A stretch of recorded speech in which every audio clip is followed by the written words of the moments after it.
I stood in the hotel lobby and watched my own children walk toward the elevator, laughing together, without looking back even once.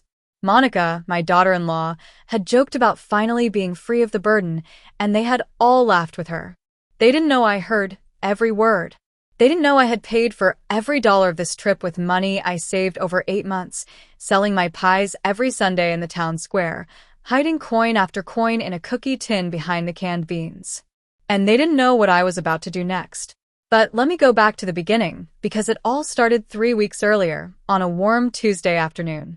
The sunlight was coming through my kitchen window as I prepared my afternoon coffee, just like I had done every day since my husband died 4 years ago. My phone rang. It was my eldest son, Raphael, using that gentle tone he always had when he wanted something. "Mom, I have a wonderful idea," he said. My chest fluttered, the way it always did when my children included me. "What if we all take a family trip for the holidays like the old days?" He sounded so excited that I could picture his smile. I found a beautiful hotel by the coast. Pools, restaurants, activities for the kids. It would be perfect. I set the coffee pot down as tears filled my eyes. It had been so long since I felt included, since I was invited to anything beyond family dinners where I stayed quiet, serving food and clearing plates while everyone else talked about their lives. "That sounds wonderful," I said softly. "When would it be?" "The first week of January. 7 days. All of us, me, Monica, Diego, Anna, the kids, and you. One big, happy family." He paused. "There's just one small thing, Mom. The hotel needs one person to make the reservation. Could you handle it? We'll send the money later." It was always like this. I handled the responsibility while they enjoyed themselves. But I didn't mind. I wanted to do something special for my family. "Of course," I said. That same afternoon, I called the hotel. The receptionist spoke kindly, asked for a reservation for 12 people. When she told me the total for 200, I froze. My pension was $800 a month. I had only saved $800 from selling pies. I didn't have enough. She asked if I was still there. I asked if I could pay later. She explained a 50% deposit was required. That night, I couldn't sleep. I sat in my rocking chair, counting and recounting what I had. Some cash, emergency savings, and my wedding ring. The ring my husband gave me 42 years ago. The next day, I went to the jewelry store downtown. Mr. Jenkins examined the ring and offered me $800. It felt like a punch to the chest, but I thought of Raphael's smile. I agreed. With that money and my savings, I paid the deposit. The reservation was confirmed in my name. Over the next weeks, my sons asked about details, but never about the money. I kept selling pies, sewing for neighbors, turning down the heat, eating less, walking instead of taking the bus. All for that trip. 3 days before leaving, Raphael called, excited. "We'll figure out the payment later," he said. "What matters is having fun." The night before the trip, I paid the remaining balance with my credit card. Everything I had, plus debt, but it felt worth it. On the morning of the trip, I woke before sunrise. I packed carefully, chose my best clothes, my mother's pearls, and comfortable shoes. Raphael arrived late. Monica sat on her phone. The kids barely looked up. I tried to start conversations during the drive, asking about work, plans, and the hotel. My words floated in the car, unanswered, as we drove toward a vacation I believed would finally bring us together. The answers I received were short, half smiles that disappeared quickly. Monica kept texting, laughing now and then at whatever was on her screen. "Is it that funny?" I asked once, trying to feel included. "It's my friends group chat," she replied without looking at me. "Things you wouldn't understand." After that, I stayed quiet, watching the fields pass by, the small houses, the trees just starting to change color. I thought about the pies I had sold to pay for this trip, the nights I stayed up sewing for extra money, and my wedding ring now locked away in a jewelry store. When we arrived at the hotel, my breath caught. It was even more beautiful than the photos. Tall palm trees moved in the ocean breeze, colorful gardens surrounded the entrance, and the white buildings shone under the sun. Water fountains filled the air with a soft sound, and I could hear the ocean nearby. "What a beautiful place," I said, my heart full. "I can't believe we're here." The kids jumped out of the car and ran inside. Raphael and Monica grabbed the suitcases. Soon, the second car arrived with Diego, Anna, and the rest of the family. Only my 17-year-old granddaughter, Mariana, hugged me. "Grandma, this place is amazing," she said excitedly. "The pool is huge, and they have activities every night. It's going to be a wonderful week," I replied, glad at least someone shared my joy. Inside the lobby, I walked to the reception desk. The space was elegant, with marble floors, bright lights, white sofas, and large tropical plants. The air smelled fresh. "Good morning," I said. "I have a reservation under Estella Williams." The receptionist smiled. "Of course. 5 family suites, 7 nights, all inclusive." As she prepared the keys, I heard my sons whispering behind me. 5 suites. Diego murmured. "Mom handled it," Raphael replied. "We'll split the costs later." The receptionist handed me the keys. 3rd floor, ocean view. Full access to all services. I turned around to share the excitement, but no one was there. Only Mariana stood beside me. "Where did everyone go?" I asked. "To the elevators," she said quietly. "They said they'd meet us later." We searched the 3rd floor, walking down the hallway, but they were gone. "Mariana, what's happening?" I asked. She sighed and took out her phone. "Grandma, there's something you need to see." She showed me a family group chat. "They didn't want you on this trip." My chest tightened. But Raphael invited me. Mariana handed me the phone. The messages cut deeply. She handled everything. "Perfect. Now we can enjoy ourselves. At least she's useful. Let her stay in her room while we enjoy the hotel." Tears filled my eyes. My ring, my savings, months of work, all for this. More messages followed. "If she gets annoying, tell her to rest. As long as the kids have fun." I felt humiliated. For 40 years, I had given everything to my children, and this was how they treated me. "How long has this chat existed?" I asked. Mariana scrolled. "Since the day Uncle Raphael called you." There it was, created the same day he invited me. I read more messages. "She'll handle the payment. Free vacation, no drama." Then the worst part. "Tomorrow, we'll transfer the rooms to our names. On the last day, we'll say there was a billing mistake. They plan to leave me with the debt."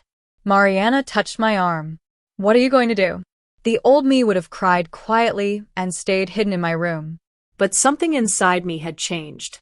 Maybe it was losing my ring. Maybe it was realizing I was only useful to them for money. "I don't know yet," I said softly. "But I'm not going to cry here." We walked into my suite. It was beautiful. White sheets, ocean view, marble bathroom, but my heart felt heavier than ever.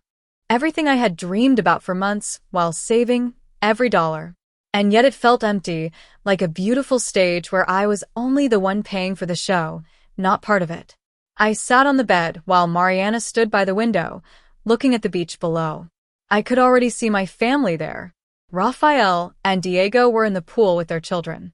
Monica and Anna sat under an umbrella, drinking cocktails and laughing as if nothing had happened. "You know what hurts the most?" I said quietly. "It's not the money or even the lies. It's that I thought we were finally going to be a real family, that we would make memories together." Mariana turned toward me, her eyes red. "Grandma, I tried to tell them it was wrong. When Dad added me to the group chat, I said it wasn't fair to you. They told me I didn't understand, that adults sometimes have to make difficult decisions." Difficult decisions. That was what I was to them. My phone buzzed. A message from Raphael. "We're settled in. We're having lunch at the beach restaurant. You can order room service. See you at dinner." Liars. They had planned this all along. But instead of crying, I smiled. "Tell your dad thank you," I said to Mariana. "But I have other plans." And I did. That afternoon, while my family enjoyed the beach with a vacation I had paid for, I made some very important calls. First, my bank. Then the hotel reception. Then my lawyer. If my children thought they could play games with me, they were wrong. The game had just begun, and this time I held the cards. My first call was to the bank. After a long wait, a woman named Carmen answered. I told her my name and explained that I believed a family member might try to dispute legitimate charges on my credit card. I told her about the hotel reservation, that I had personally authorized and paid for everything, and that my granddaughter had overheard plans to challenge the charges. Carmen documented everything and placed a protection note on my account. If anyone tried to dispute the payment, an investigation would be triggered. When I hung up, I felt the first small sense of victory. My second call was to the hotel manager. A man named Miguel Anderson listened carefully as I explained the situation. I asked him to confirm in writing that the reservation and payment were entirely mine and to notify me if anyone tried to make changes without my presence. He agreed and scheduled a meeting for the next morning. My third call was to Mr. Jenkins, the lawyer who had helped my husband years ago. I told him everything, the trip, the messages, the plan to leave me with the debt. He listened in silence before speaking. What my children were planning, he said, was financial fraud and elder abuse. His words shocked me. He explained my options and asked if I wanted to take legal action. I told him I didn't know yet. I just wanted it to stop. As the sun set, I sat quietly, listening to my family return from the beach, laughing and talking about dinner. At 6:30, Raphael knocked on my door. He asked about my afternoon. Very productive, I replied. He suggested that he and Diego handle some hotel details, like holding the keys. I calmly refused. When I reminded him that I had paid for everything, his smile tightened. At dinner, I watched them differently. I noticed the expensive drinks, the extra desserts, the way they spoke as if I weren't there. But I also noticed Mariana watching me closely and my younger grandchildren laughing without knowing the truth. Not everyone had betrayed me. Later that night, Mariana came to my room. I told her about my calls and my meeting with the manager. When she asked if I was going to cancel the trip, I smiled. No, I said. I'm going to do something better. At 5 a.m., I woke up naturally. I felt calm, strong. I dressed carefully and went down to the restaurant before anyone else was awake. With my documents spread out in front of me, I drank my coffee as Miguel Anderson arrived. He greeted me warmly and invited me to his office. As we sat down, he looked at me seriously. Mrs. Williams, he said, we reviewed your case last night. We want to fully understand everything. Your legal team? Yes. Situations like yours are not rare, unfortunately, and we have procedures to protect both the guest and the hotel. Miguel opened a folder. Let me confirm. You paid the full $4,200 with your own credit card, willingly, as a surprise for your family. Is that correct? Yes. And you have reason to believe some family members plan to dispute these charges fraudulently? Yes. My granddaughter heard my son discussing it. I understand, he said. I have 2 documents for you. The first confirmed all details of my reservation and payment. The second was an addendum giving me full authority over the stay. What does this mean exactly? I asked. It means you are in complete control. You can decide who stays, who leaves, and you can cancel individual rooms. My heart raced. I can cancel specific rooms? Yes. You have 5 suites. You may keep one or cancel any number of the others. And they would have to leave? Correct. The plan became clear. What's checkout time? Normally noon. And can guests be asked to leave before that? Yes. I looked out at the gardens, already glowing in the morning sun. A perfect day my family planned to enjoy without me. Miguel, I want to make changes, and I need them done exactly as I say. I'm listening. I want to cancel 4 suites, 301, 302, 304, and 305. I'll keep 303. Understood. At 10 a.m., deactivate their key cards. At 11 o'clock, staff should inform them they must leave by noon. Explain that this was the decision of the reservation holder. If there is any disrespect, contact security. Miguel nodded. May I ask what led you to this decision? Do you love your family? I asked. Of course. And if they betrayed you? He understood without more words. I raised my children for 40 years, I said. And now they see me as useful only for paying. I'm sorry, he said. Don't be. This is freedom. I signed the documents, including the sworn statement. A hotel notary arrived to finalize everything. Before leaving, I asked for a cab at 12:30 for Mariana and me. We were going to another hotel. Back in my room, I sat on the balcony with coffee and waited. At 10 o'clock, their key cards would stop working. At 11 o'clock, staff would knock on their doors. For the first time in my life, I was in control. Raphael texted, "We're going to breakfast. Are you coming?" No. "I have other plans," I replied. "What plans?" "You'll see."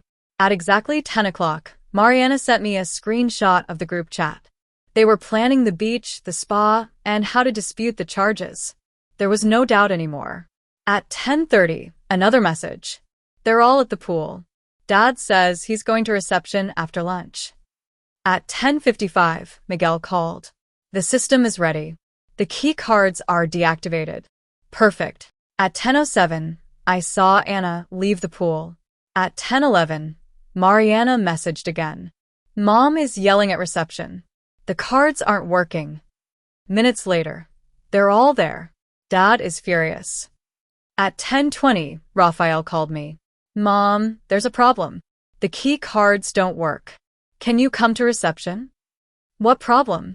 "They say the reservation changed, but that's impossible." "How strange," I said calmly. "Are you sure no one changed anything?" "Of course not. I'm busy right now," I replied. "But I'm sure it will be resolved." "Busy with what?" "Important things." I hung up before he could say another word.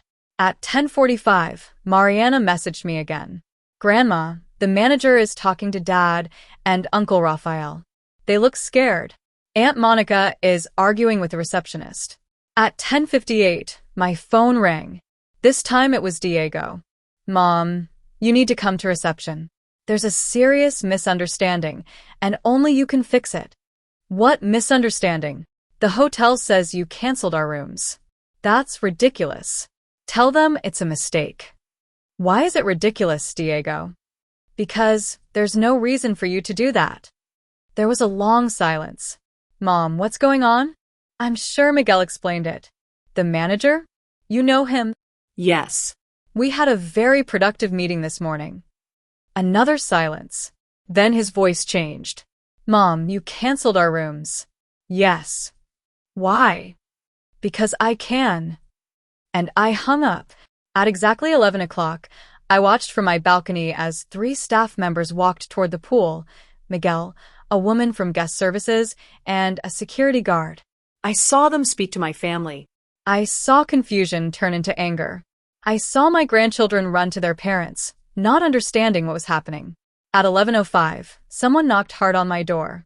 It wasn't polite. It was desperate. I opened it to find Raphael, Diego, Monica, and Anna standing there, their faces filled with panic and rage. The kids waited behind them in the hallway with their beach bags. "What the hell is going on?" Monica shouted. "Good morning to you too," I said calmly, stepping aside. "Don't talk to me like that," she snapped. "The hotel says you canceled our rooms." "Why is that ridiculous?" "Because we're your family." "That's what I thought." Raphael stepped forward, trying to sound calm. "Mom, let's go to reception and clear this up." "There's nothing to clear up," I said.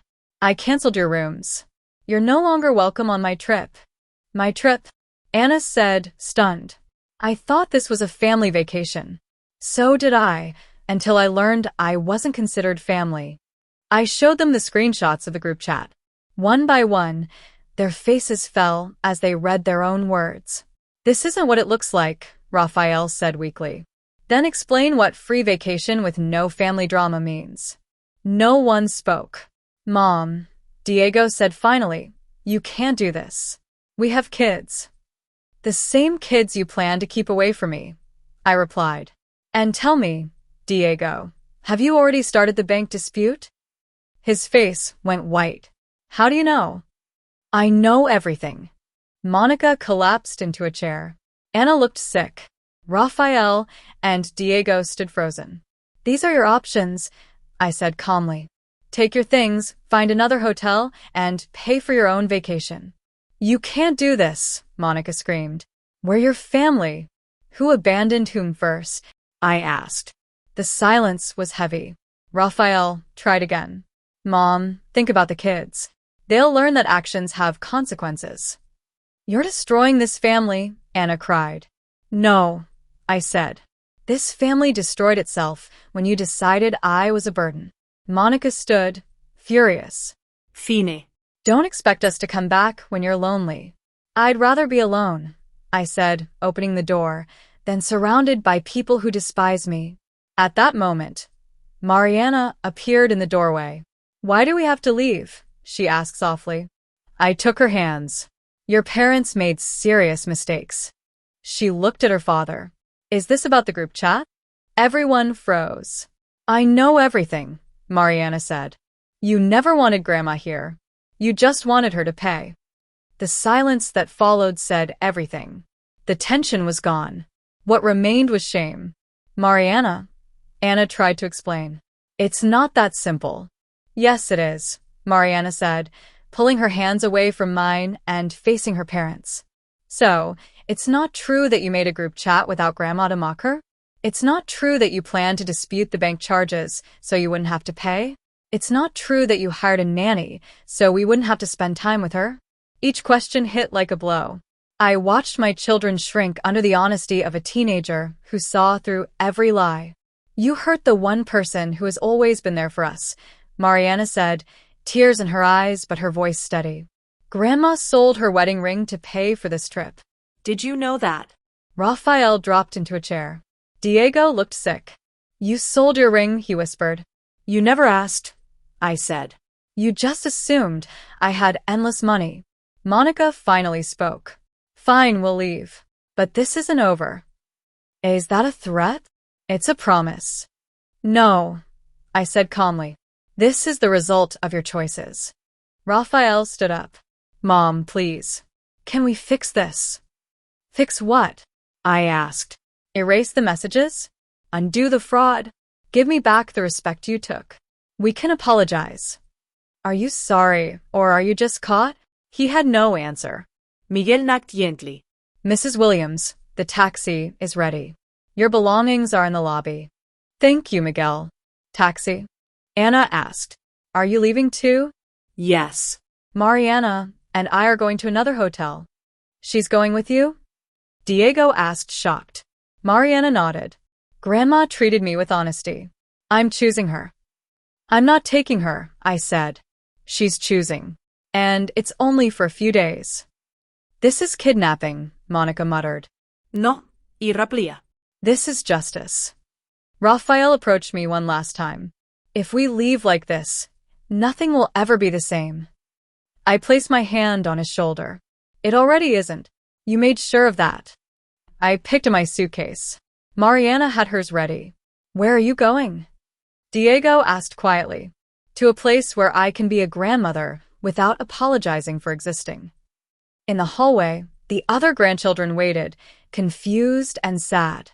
I knelt down. I love you, I said. This isn't your fault. Thomas hugged me tightly. We won't build sand castles anymore. One day, I promised, we'll build the most beautiful ones. The elevator doors closed. In the lobby, Miguel waited with a taxi. What you did took courage, he said. It wasn't courage, I replied. It was survival. As we drove away, Mariana asked, Do you regret it, Grandma? I thought of years of giving, of love without respect. No, I said. I regret waiting so long to value myself. The taxi headed toward a small coastal hotel where a grandmother and her granddaughter could finally rest, laugh, and feel safe. For the first time in years, I felt free. It was terrifying, liberating, and above all, it felt right. If you enjoyed this story, tell me where you're listening from in the comments. Your support helps me share more stories like this. Thank you for being here. Don't forget to subscribe, and I'll see you in the next life story.